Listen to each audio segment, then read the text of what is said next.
da Canção Nova em um só lugar. Canção Nova Play. Para que a tua palavra, Senhor, penetre profundamente em cada um desses meus irmãos e irmãs. E que a tua palavra, Senhor, não apenas instrua, mas que a tua palavra agora, Senhor, realize o que ela diz. Que realmente a tua palavra, Senhor, seja rema. Palavra vinda da tua boca, a palavra vinda do teu coração, que penetre também, Senhor, a vida dos meus irmãos e se transforme em vida para eles. Que a tua palavra, Senhor, agora se realize. É o que nós pedimos, ó Pai, por Jesus Cristo, teu Filho, na unidade do Espírito Santo. Amém. Ave Maria, cheia de graça, o Senhor é convosco. Bendita sois vós entre as mulheres, e bendito é o fruto do vosso ventre, Jesus. Santa Maria, Mãe de Deus, rogai por nós, pecadores, agora e na hora de nossa morte. Amém. Sentando apenas o estribilho de A Nós Descei, Divina Luz. Muito alto.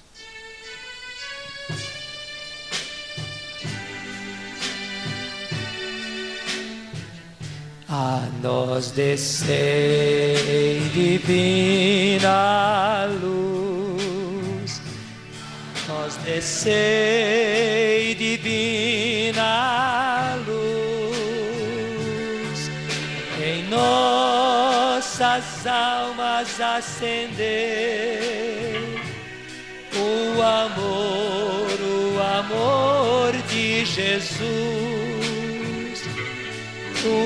Nossas almas acender o amor de Jesus. Que o amor, o poder, que a unção do Senhor esteja na minha mente, nos meus lábios e no meu coração, para que eu bem anuncie a palavra de Deus. Amém.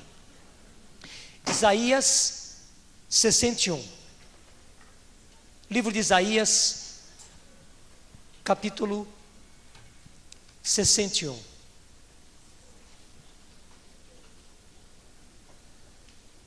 O Espírito do Senhor repousa sobre mim, porque o Senhor consagrou-me pela unção. Enviou-me a levar a boa nova aos humildes, curar os corações doloridos, anunciar aos cativos a redenção, aos prisioneiros a liberdade, proclamar um ano de graça da parte do Senhor, um dia de vingança de nosso Deus, consolar todos os aflitos. E você sabe que esta palavra, Jesus tomou na sinagoga da sua cidade, Nazaré. Isso está narrado no Evangelho de São Lucas, capítulo 4. E Jesus, tomando essa palavra, a pronunciou e disse: hoje se cumpre este oráculo que vós acabais de ouvir. E qual é esse oráculo? O Espírito do Senhor está sobre mim, porque o Senhor me ungiu e enviou-me para anunciar a boa nova aos pobres, para sarar os contritos de coração, para anunciar aos cativos a redenção, aos cegos a restauração da vista, para pôr em liberdade os cativos, para publicar o ano da graça do Senhor. Acho que vocês perceberam que eu li assim depressinha, quase que num fôlego só esse trecho. Não é só porque eu estou mal acostumado a falar depressa, mas é para nós mudarmos um pouco a mentalidade a respeito desse trecho. Nós pensamos que o trecho é assim: o Espírito do Senhor está sobre mim, porque Ele me ungiu e enviou-me a anunciar a boa nova aos pobres. Ponto, bem final, para, até senta um pouquinho na mesa, descanse e tal.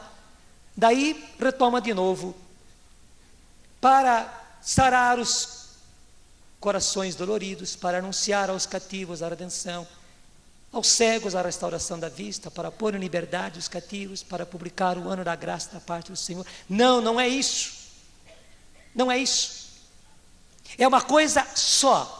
Anunciar a boa nova aos pobres é não somente falar coisas, trazer doutrinas, mas anunciar a boa nova aos pobres é sarar os corações despedaçados, doloridos, feridos, machucados, é anunciar aos cativos a redenção, é levar aos cegos a restauração da vista, é pôr liberdade aos cativos e é publicar o ano, o tempo da graça do Senhor. Tudo isto é levar a boa nova aos pobres.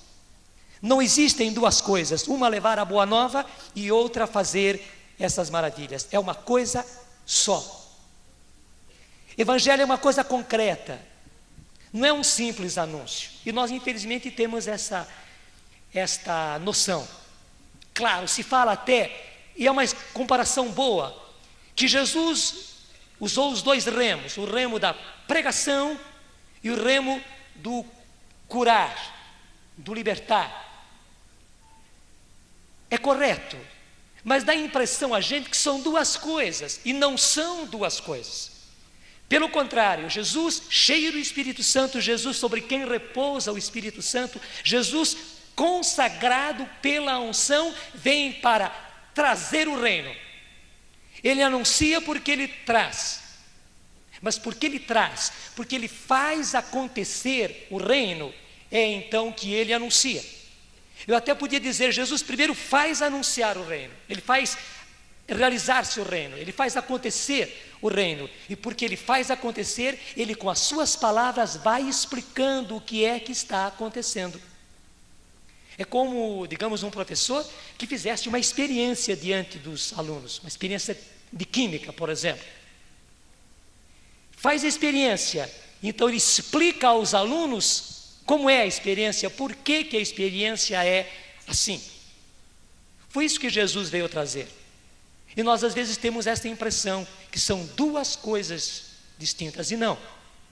É por isso que os carismas na evangelização são uma coisa só. Não há evangelização sem carismas.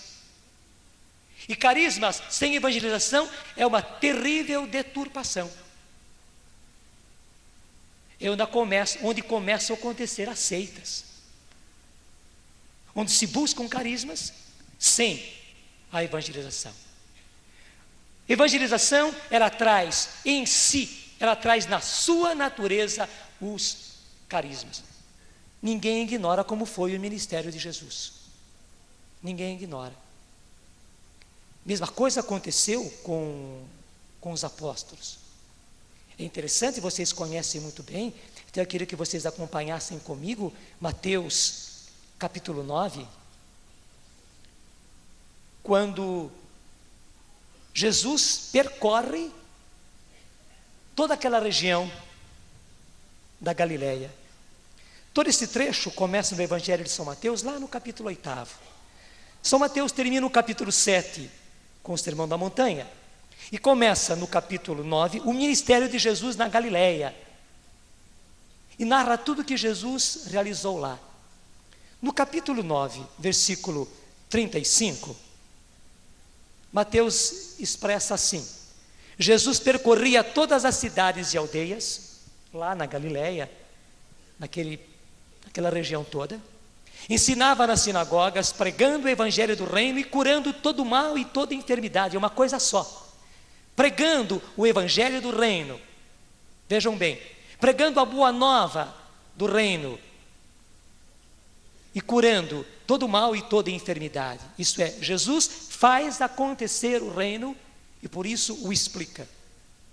Vendo a multidão, ficou tomado de compaixão, porque estavam enfraquecidos e abatidos como ovelhas sem pastor. Essa palavra ficou tomado de compaixão. Primeiro que vocês veem a expressão tomado de compaixão. A compaixão tomou Jesus, possuiu Jesus. Jesus ficou tomado de compaixão. E a palavra compaixão não é no sentido que nós temos hoje, compaixão. A palavra compaixão vem de compadecer-se. E compadecer-se é padecer com, padecer junto, sofrer junto. Jesus viu, Jesus experimentou na sua carne o sofrimento daquele povo, porque não tinha Deus, não tinha um Deus vivo, porque aquele povo andava nas trevas, porque aquele povo não tinha experimentado ainda o reino de Deus. Então Jesus viu a situação deles, o estado deles, e Jesus se condoeu, o coração de Jesus ficou partido vendo aquela situação. Então expressa o Evangelho de São Mateus, que Jesus ficou tomado de compaixão. E Jesus não parou apenas nesta compaixão, mas ele continuou. Disse então, aí explica o porquê, porque estavam enfraquecidos e abatidos como ovelhas sem pastor. Disse então a seus discípulos: a messe é grande, mas os operários são poucos. Pedi, pois, ao Senhor da messe que envie operários para a sua messe. Eu não sei se você sabe o que é uma messe. Messe é um campo plantado, prontinho para ser colhido. Ou se colhe e então se salva, ou não se colhe e se perde. Jesus viu que aquele povo estava ali preparadinho, pronto para ser colhido, mas não havia quem colhesse. E aqui existe um maravilhoso mistério. Um acontecimento se deu com Jesus. Foi naquele momento que ele percebeu, fazendo essa viagem apostólica, fazendo esta peregrinação por toda a Galileia, é que Jesus percebeu claramente a vontade do Pai, porque Jesus estava sempre atento à vontade do Pai. Jesus ficava escutando o Espírito, e escutando o Espírito lhe revelava pouco a pouco a vontade do Pai. Jesus, homem, sujeitou-se a isto, a ir descobrindo com muito carinho, a ir descobrindo com muita docilidade a vontade do Pai, e realizando, até que ele disse: o meu alimento é fazer a vontade do Pai que me enviou. Jesus estava sempre atento. Então, nesse momento, ele descobriu qual era a vontade do Pai. A vontade do Pai não era Jesus sozinho, mas era Jesus com os seus, a partir dos apóstolos, depois os discípulos, e depois em círculos concêntricos, abrindo, Jesus com toda uma igreja, Jesus com todo um povo, que fosse justamente o sal da terra, a luz do mundo, o fermento para esta humanidade. Jesus percebeu, ele sentiu, ele não era sozinho, o Pai não queria esta missão sozinho. Pelo contrário, Jesus, homem, Jesus encarnava em si a salvação, mas ao mesmo tempo se reunia com outros que o Pai mesmo lhe deu, para com eles levar em frente esta missão de salvação.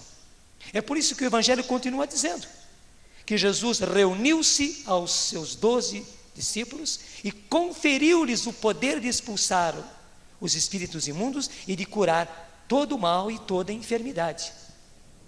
E aí diz quais são os 12 que ele havia escolhido porque o Pai lhe havia dado esses.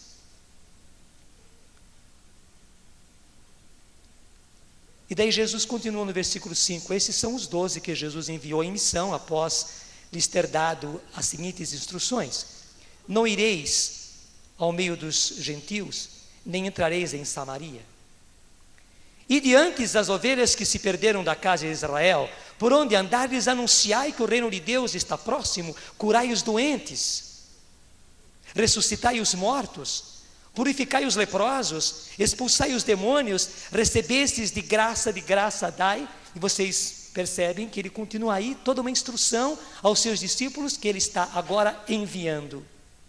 Jesus foi e viu, ficou com o coração despedaçado, vendo a situação do povo, vai ao Pai, e o Pai lhe mostra que não é Jesus sozinho, Jesus tem os seus continuadores, Jesus os chama, Jesus lhes transmite autoridade, Jesus lhes transmite poder, e nós diríamos, os apóstolos ainda em formação são mandados para fazer esse mesmo ministério. Ide, e por onde andardes, anunciai que o reino dos céus está próximo. E este próximo aqui não é estar pertinho, não, o reino de Deus está aí no meio de vocês. Assim como Jesus veio para fazer acontecer o reino e explicitá-lo, igualmente Jesus mandou os seus apóstolos para eles fazerem acontecer o reino. E os apóstolos vão e realizam isso. Você sabe que ele mandou antes os 12, depois ele mandou os 72 discípulos, e até quando eles voltam entusiasmados, dizendo: Senhor, até os espíritos malignos se dobraram diante da nossa palavra. Então, o ministério de Jesus era o ministério de fazer acontecer o reino com sinais, com curas, com prodígios, com milagres. O ministério dos apóstolos, o ministério dos discípulos. E nós sabemos que Jesus também termina a sua missão fazendo isso. No Evangelho de São Mateus, vocês conhecem muito bem o finalzinho, versículo 28, peguem comigo, capítulo 28.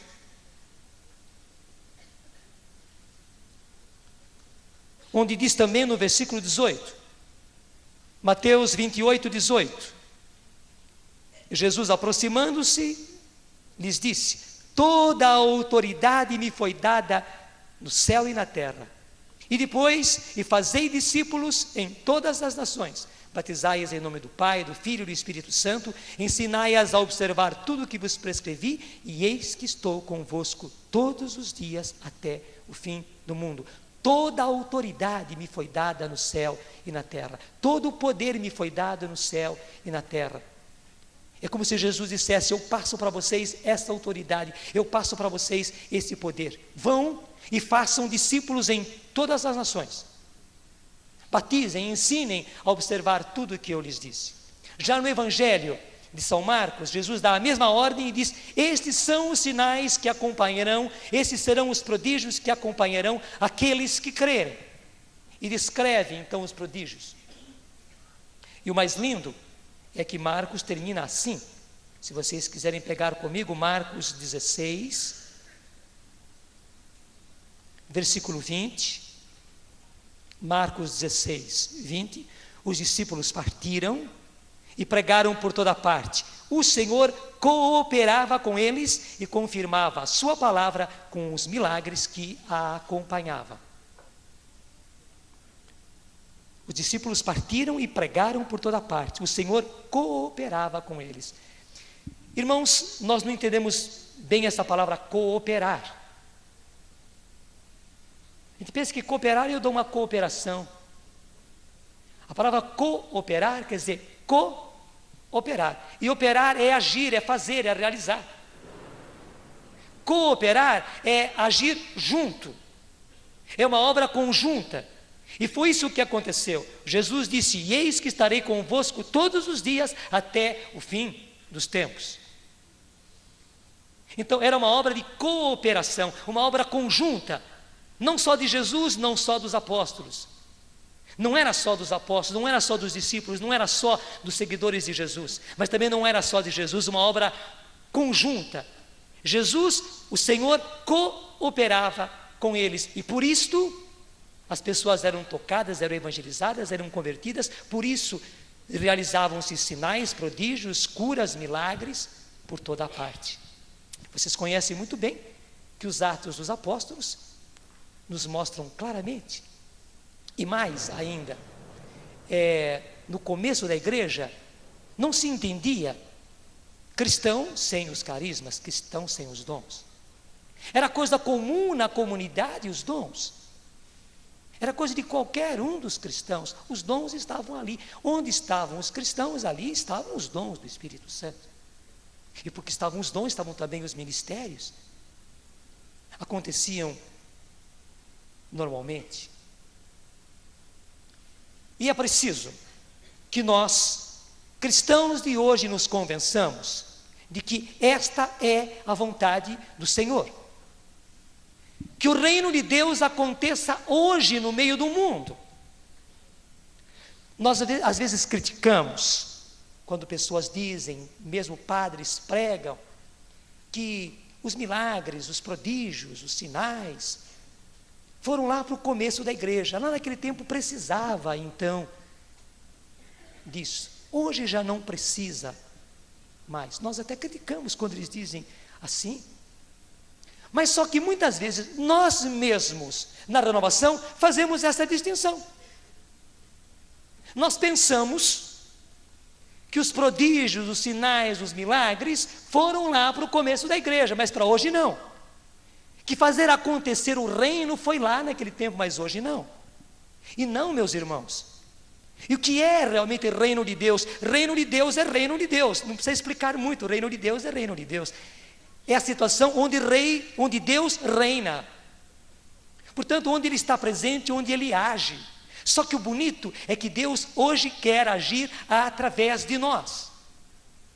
Assim como Ele agiu através de Jesus encarnado, então o Filho por excelência se encarnou e o Pai no Espírito Santo agiu em Jesus, hoje Ele quer agir também através de nós.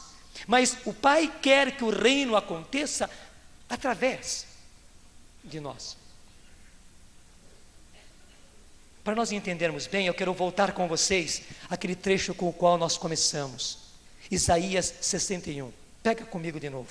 Isaías 61. O Espírito do Senhor repousa sobre mim. Mas pega mesmo, faz favor, não deixe de pegar não. Isaías 61. O Espírito do Senhor repousa sobre mim, porque o Senhor consagrou-me pela unção. Eu sempre fiquei atrapalhado com essa expressão, o Espírito do Senhor repousa sobre mim. O que é isso, repousa sobre mim? Está descansando em cima de mim? Está dormindo em cima de mim? Custou a eu entender isso.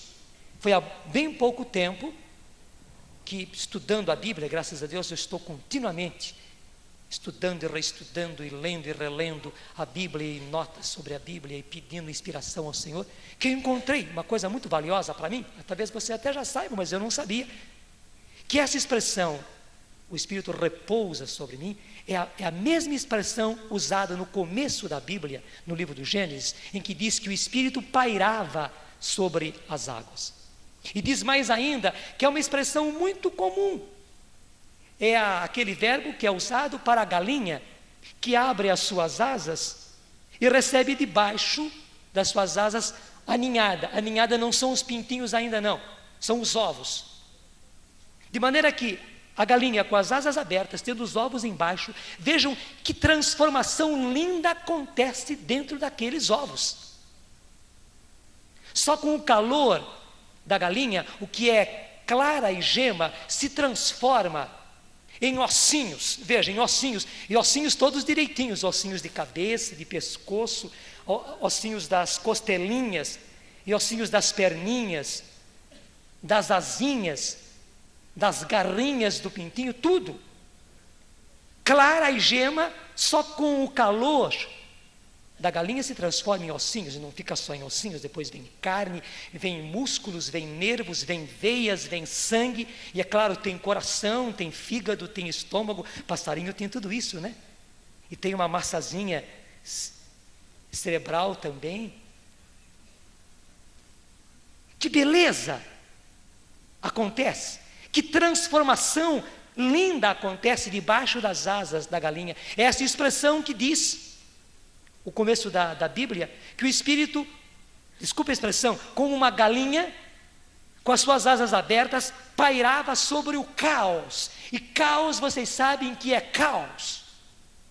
Tudo que vocês podem imaginar de desordem, de bagunça, de sujeira, de feiura, é o caos.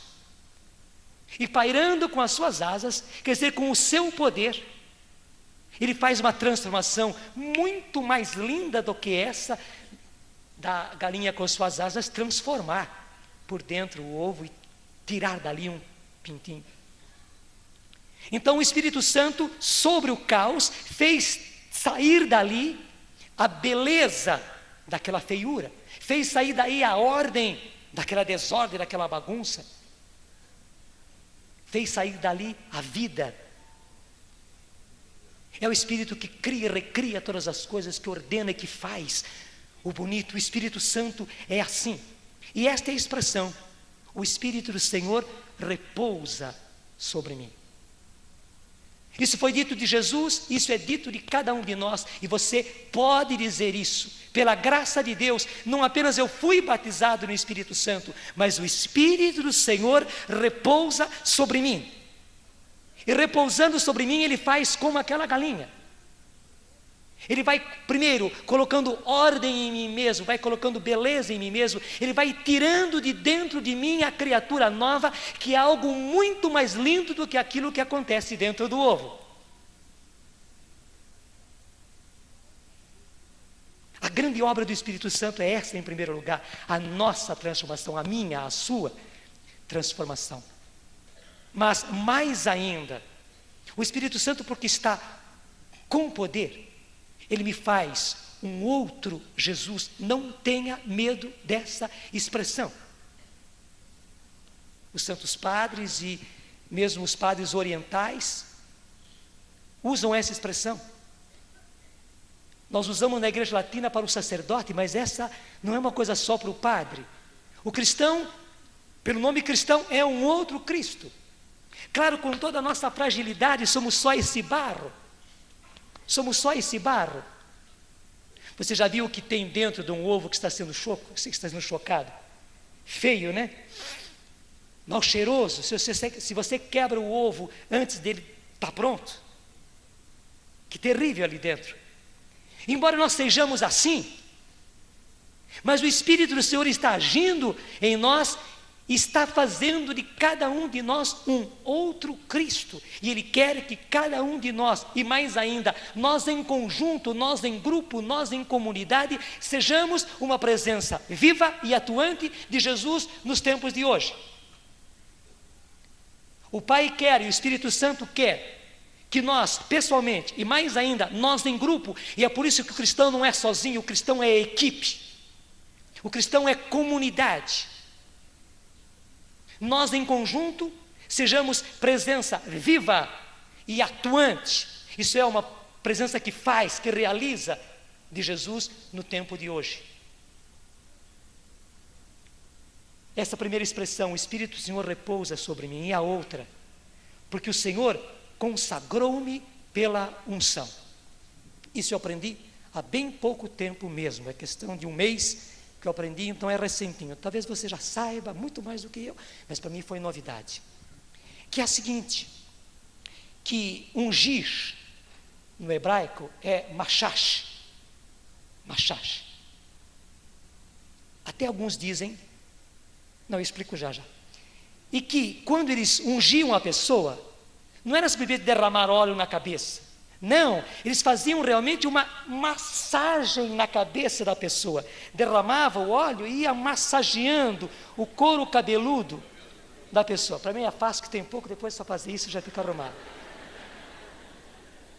Mas sem dó, derramava o óleo, né, e fazia uma massagem na cabeça da pessoa, para que realmente o símbolo se realizasse, para que a cabeça dele fosse massageada com aquele óleo, para que aquele óleo penetrasse a cabeça, e a cabeça é dura, mas o óleo da unção, o óleo do Espírito, penetrasse a cabeça da pessoa para transformá-la pelo poder do Espírito.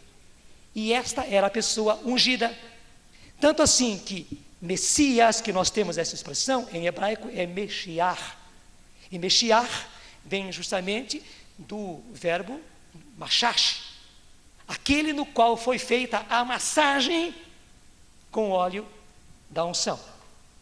Um parênteses, alguns dizem, eu estou vendendo como eu comprei, que até a palavra massagem vem daí através do árabe. Através do árabe chegou até nós a palavra massagem, mas que na verdade é a própria palavra ungir, é a própria palavra unção.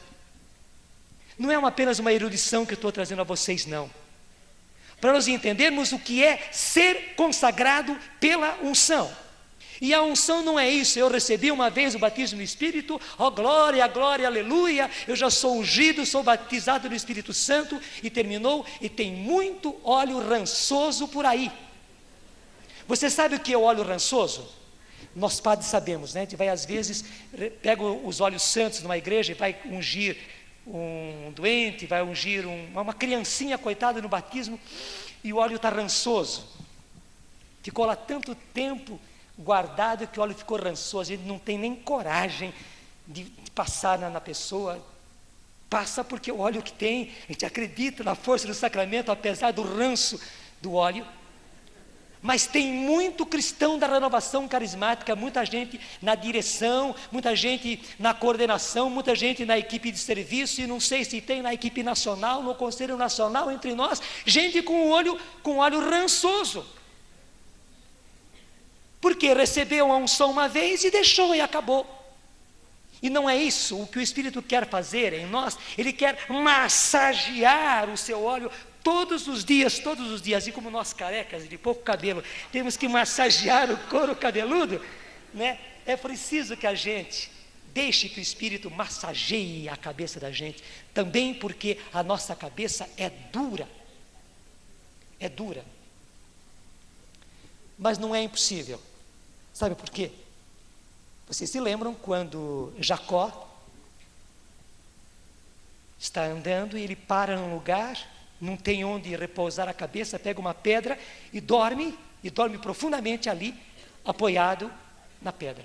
Ele tem um sonho, ele vê uma escada do céu à terra, e os anjos subindo e descendo, e no alto está o Senhor, e o Senhor fala com ele, e o Senhor faz aliança com ele, como tinha feito com seu pai, e como tinha feito com Abraão. No dia seguinte, quando ele se levanta, ele diz: mas eu não sabia que aqui era a casa de Deus. Então o que fez Jacó? Vocês podem pegar, é no Gênesis, livro do Gênesis, capítulo 28. Jacó pega óleo e derrama, massageia a pedra com óleo e diz: aqui está Betel. E o que é Betel? Betel quer dizer casa de Deus. Aqui está a casa de Deus. Mas meu irmão, minha irmã, o Espírito Santo quer fazer de você uma casa de Deus, uma casa constante de Deus. É verdade ou não é que nós somos templos vivos do Espírito Santo? Mas que templos vivos nós temos sido? Onde o Espírito Santo está, mas parece que só de enfeite. Jacó sabia, aqui está Betel, a casa de Deus, por isso ele ungiu aquela pedra com óleo. É preciso que nós nos capacitemos disso. Eu e você somos templos vivos do Espírito Santo. O Espírito Santo que agiu em Jesus tem a sua casa em mim, tem a sua casa em você. O Espírito Santo que estava em Pedro, que estava em João, o Espírito Santo que estava em Paulo, está em mim, está em você e faz templo vivo em nós. Ou nós pensamos que esse Espírito Santo que está em mim e em você é de segunda ou de terceira classe. Não é verdade? Nós é que talvez sejamos de segunda, de terceira, ou não sei de que classe que a gente é. Mas o Senhor está querendo hoje que nós despertemos e assumamos aquilo que somos. Por quê? Porque o Senhor precisa disso. Então veja bem, aquilo que se disse de Jesus, se diz a respeito de mim, se diz a respeito de você. O Espírito do Senhor repousa sobre mim, e hoje você entende de maneira nova essa expressão. Porque o Senhor consagrou-me, o Senhor vive me consagrando pela unção. Ele quer me consagrar todos os dias para que eu não me torne óleo rançoso. Ele quer massagear a minha cabeça para que eu seja Mexiar, como Jesus, para que eu seja um Messias, para que eu seja um Cristo. Messias no grego foi dar Christos, que deu a palavra Cristo. Para que eu seja um Cristo, um outro Cristo hoje para a humanidade. E esse mesmo Espírito, esse mesmo Senhor, por causa da consagração, enviou-me a levar a boa nova aos humildes, curar os corações doloridos, anunciar aos cativos a redenção, aos prisioneiros a liberdade, proclamar o ano da graça do Senhor. Irmãos, nós precisamos permitir que o Senhor realize a sua obra em nós e através de nós. E se eu e você somos templos vivos do Espírito Santo, Betel, se eu sou Betel, se você é Betel, não temos nada a estranhar do que está narrado no capítulo 12 da primeira carta aos Coríntios, que todos nós conhecemos quase que de cor. Nós pregamos sobre isso, mas vale a pena você ficar com esse trecho na sua frente. Primeira carta aos Coríntios, capítulo 12. Onde esses 9 dons que são enumerados aí, veja bem, são as ferramentas indispensáveis para qualquer cristão. Eu repito, porque acho que você levou um susto eu dizendo isso. Esses 9 dons que estão aí, os 9, sem nenhuma exceção. Começando por, qual é o primeiro que São Paulo nomeia aqui? Isso, a partir de palavra de sabedoria até a interpretação das línguas. Esses 9 dons são as ferramentas indispensáveis para qualquer cristão. Veja a expressão que eu usei, ferramenta. Ferramenta é aquilo que um operário usa. Um mecânico não trabalha só com a mão, um marceneiro, um carpinteiro não trabalha só com a mão. Nem mesmo um médico, nem um dentista trabalha só com a mão. Só que com o médico ou dentista tem o nome mais bonito, instrumental. O instrumental do dentista, o instrumental do médico. Para o operário a gente usa a mesma ferramenta, mas é a mesma coisa. Então, como você quiser, o instrumental ou as ferramentas indispensáveis para qualquer cristão são esses 9 dons. Esses 9 dons, todos eles podem e precisam estar em nós. Digo mais, essas são as ferramentas indispensáveis para qualquer evangelizador, para qualquer apóstolo, para qualquer chefe de equipe, para qualquer coordenador, para qualquer padre, para qualquer bispo. Esses 9 dons são instrumentos indispensáveis.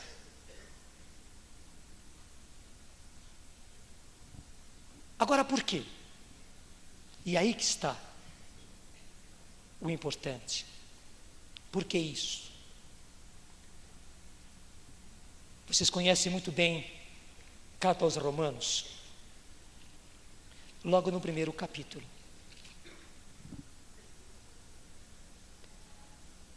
Desde o versículo 18, mas eu vou começar de modo especial com vocês no versículo 24. Romanos 1, nós vamos começar a ler no 24. Mas desde o versículo 18, Paulo vai dizer aos romanos que, infelizmente, eles tiveram tudo para conhecer Deus, mas se deixaram levar pela própria sabedoria humana, que acabou sendo estultícia. E porque eles não acolheram o verdadeiro Deus, acabaram adorando imagens e forças da natureza.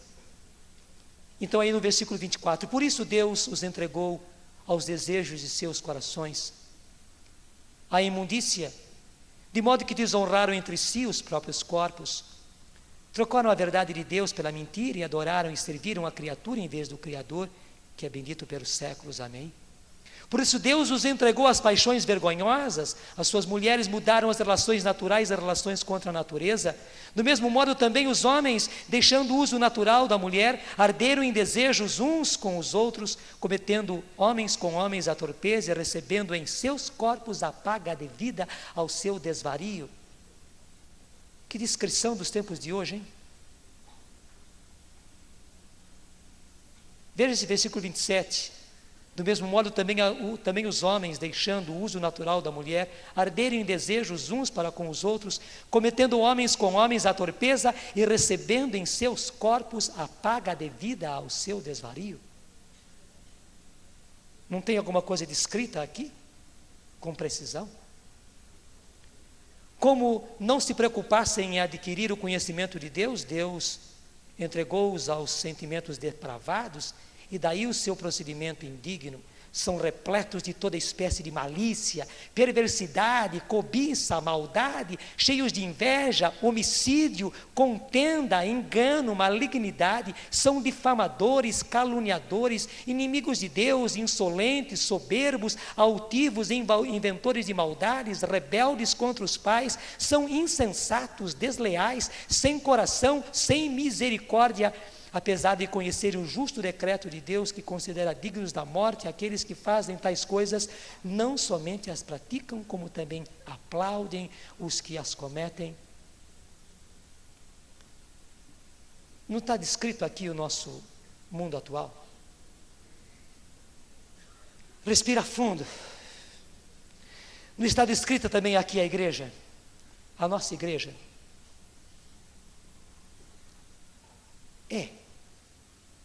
Os nossos cristãos, coitadinhos, batizados. É por isso que Jesus também hoje, assim como ele passou pelas terras da Galileia. E depois ficou com o coração partido, vendo a situação daquele povo. Jesus hoje está com o coração despedaçado, vendo a situação do seu povo, dos seus filhos, dos batizados. Gente, é esse mundo que nós vamos enfrentar. É esse mundo que nós temos a missão de devolver para Jesus. Não é outro. E dá, portanto, para fazer uma evangelização, dá para fazer um trabalho de virar tudo no avesso. Dá para fazer o trabalho de pegar de dentro desses ovos e tirar de dentro deles novas criaturas, só com meios humanos, só com técnicas humanas, só com oratória, só com técnicas que nós inventamos. Não dá. Desculpe a expressão, e nós, homens de igreja, temos dado varada na água, temos dado varada na água, temos nos cansado e vemos quantos irmãos nossos hoje decepcionados. Vocês que são padres, acho que também atendem padres, né, como eu. Quanto padre, colega nosso, coitadinho, desanimado, sem rumo.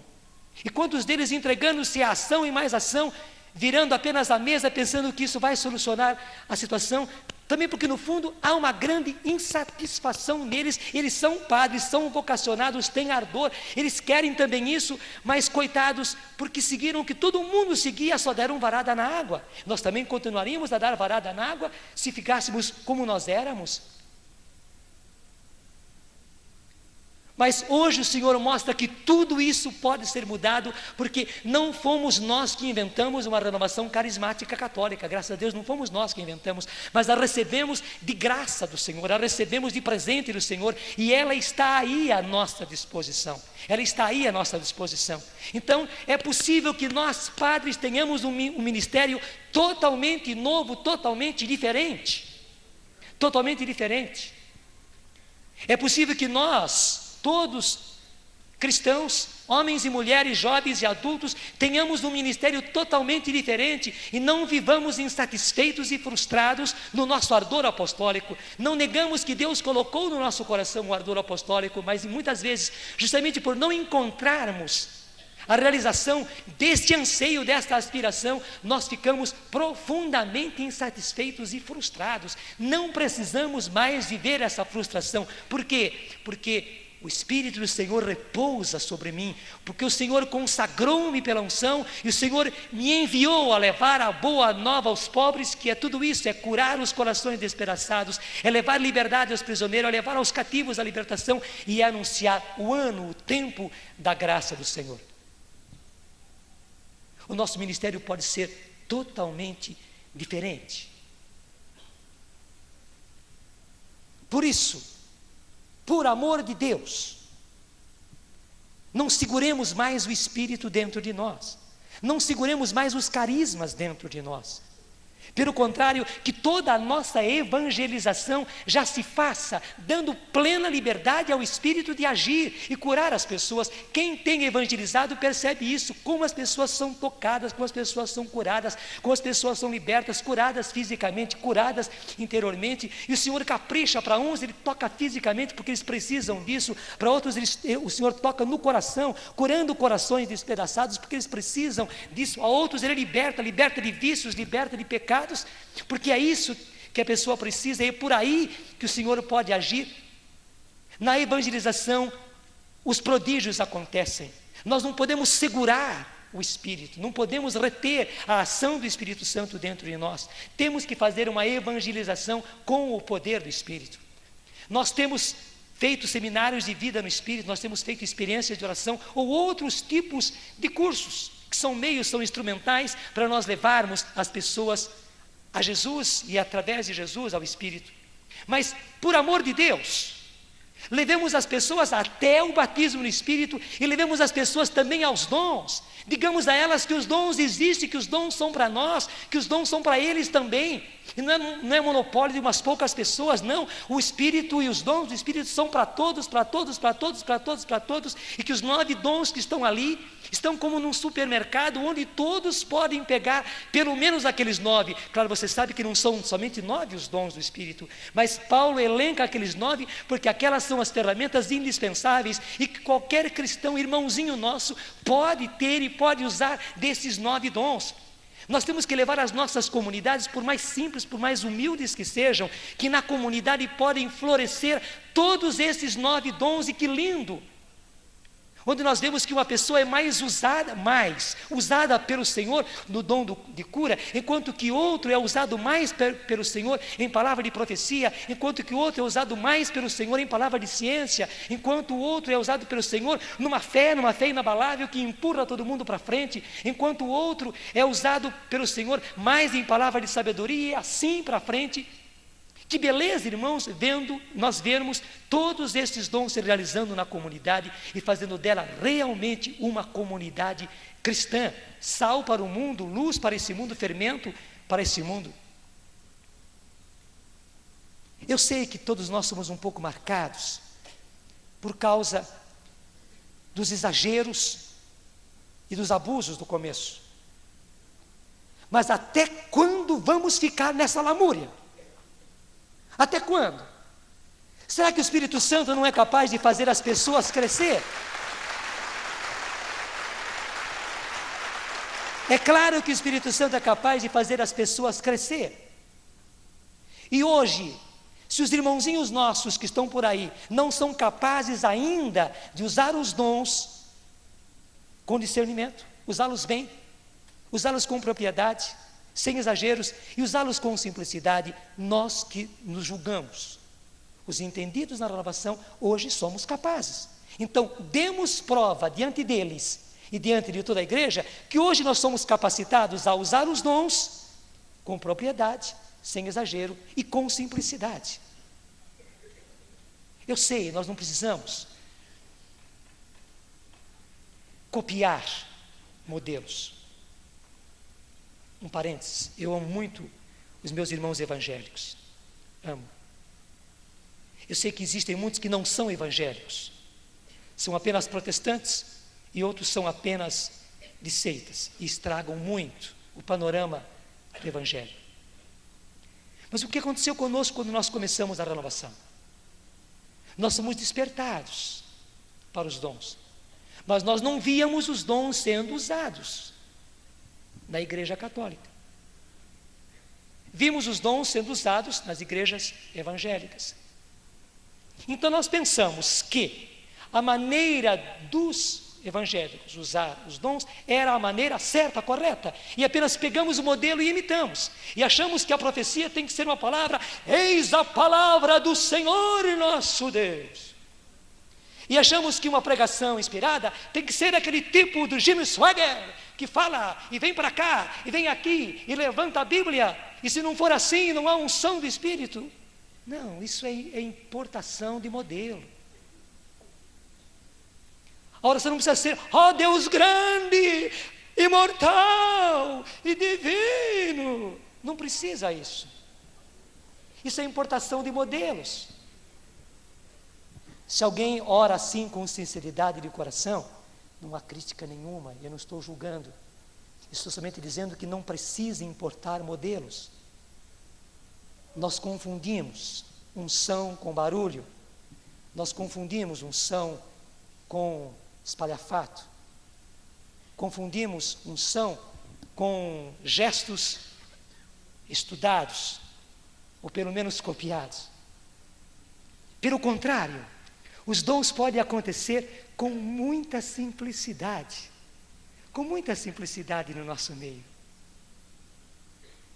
Quantas pessoas foram curadas hoje, que podem comprovar que foram curadas, quando o Santíssimo passou pelo nosso meio? Me levanta a mão. Que foram curadas, que podem comprovar. Se você até quiser virar a cabeça para ver as pessoas que levantaram as mãos. Não é? Louvado seja Deus, é isso. É isto. Eu me lembro muito bem, quando no começo da renovação, nós na Diocese de Lorena padecemos muito, e Lorena faz parte da Arquidiocese de Aparecida. Sofremos muito no começo, mas glória a Deus, hoje vocês estão vendo os frutos. O nosso bispo, lá em Lorena, que não é o atual bispo, era o bispo anterior, proibiu a tia Laura de orar pelas pessoas, porque a coitadinha da tia Laura orava uma por uma das pessoas no grupo de oração e se cansava muito até. Ela disse: padre, mas o que eu vou fazer agora? O nosso bispo não quer que eu reze pelas pessoas para serem curadas. Mas eu vejo que as pessoas são curadas e elas chegam lá, estão doentes, nem pedem nada, mas porque nós oramos, elas são curadas. Eu disse: tia, vamos obedecer. Vamos obedecer. Não precisa então chegar e impor as mãos sobre cada uma. Vamos louvar, vamos adorar, vamos rezar. Se a senhora quiser, vamos todo mundo dar as mãos. E que cada um peça ao Senhor que nos cure. E duas coisas lindas aconteceram. Em oração simples assim, na semana seguinte as pessoas voltavam ao grupo e voltavam mesmo, contando as curas que tinham acontecido e agora comprovadas, porque tinham passado uma semana. E segundo, tia Laura começou, e eu me lembro muito bem disso, começou a narrar as curas que estavam acontecendo. Estavam apenas de mãos dadas, orando, cada um pedindo, às vezes até em voz baixa. Ela começou a narrar as curas. Eu sinto que o Senhor está curando isso, está curando aquilo não foi proibido, né? Ela nem sabia que era dom de ciência, nós não sabíamos que era dom de ciência. Depois que ficamos sabendo que era dom de ciência. Se fecha uma porta para o Espírito Santo, ele pega uma janela. E nós saímos lucrando. Nós sabíamos que o Senhor curava quando se impunha as mãos e se pedia a cura. Nós descobrimos que o Espírito Santo curava, e Jesus vivo curava, quando as pessoas se davam as mãos e pediam a cura sem que ninguém orasse por elas. E mais ainda, as pessoas estavam ali apenas na presença de Jesus, e as curas podiam ser narradas pelo poder do Espírito, porque estavam acontecendo, e o Espírito dava então o conhecimento daquilo que estava acontecendo. Os dons podem ser usados com simplicidade. Não é preciso fazer barulho, aliás, nem devemos fazer barulho. As seitas fazem porque vivem justamente do milagroso. Nós não precisamos do milagroso, nós temos o Mexiá entre nós, o ungido, Jesus. É dele que as pessoas precisam, e é ele que faz a obra e encanta todas as pessoas. É para ele que nós devemos levar.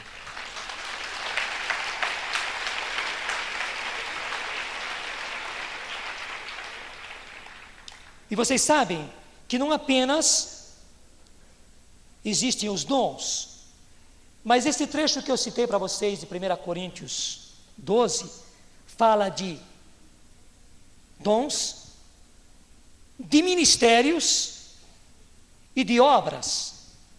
De dons, de ministérios e de obras.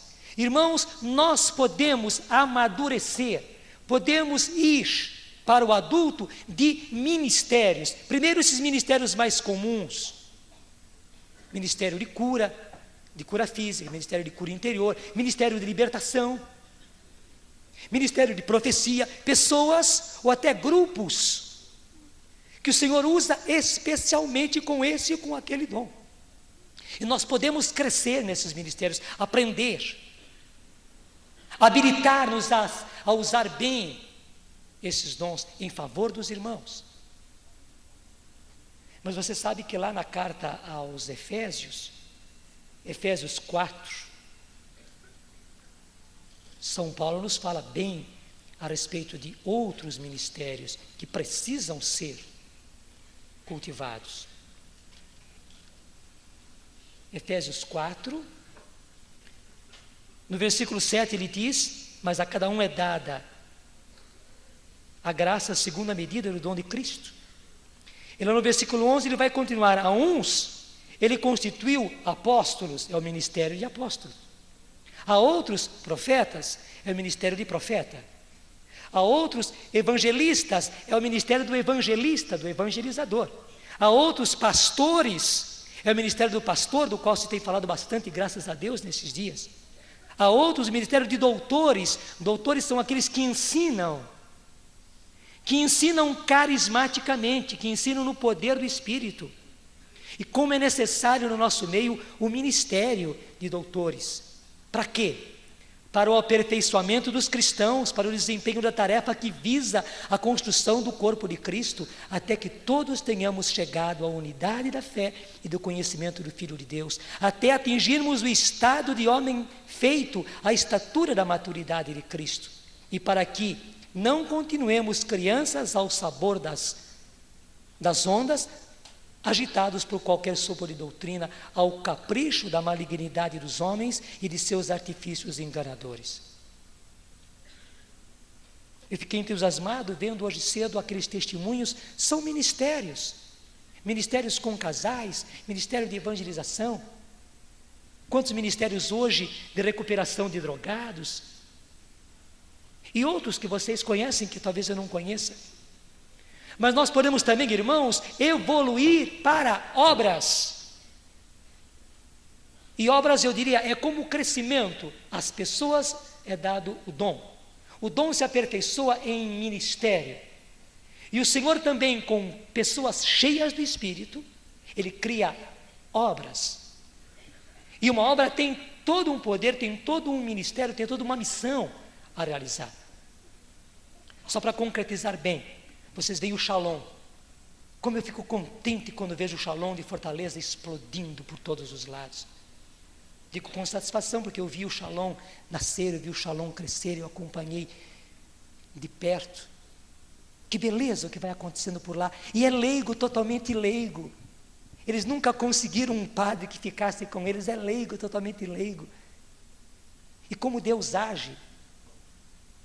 Moisés, eu vi Moisés quase que menino ainda, e é inegável, Moisés foi o instrumento que Deus usou para fazer o Shalom crescer. Eu sei o que Shalom é hoje, como ele tem um trabalho lindo em todo o Nordeste e o Brasil também. Que beleza! E o Senhor quer ter obras assim. Vocês estão dizendo, por que o padre não fala da canção nova? Eu falo da canção nova também. É uma obra de Deus, porque eu sou isso que eu sou. Mas o Senhor foi juntando a mim, jovens e mais jovens, hoje consagrados que vivem conosco, são 45.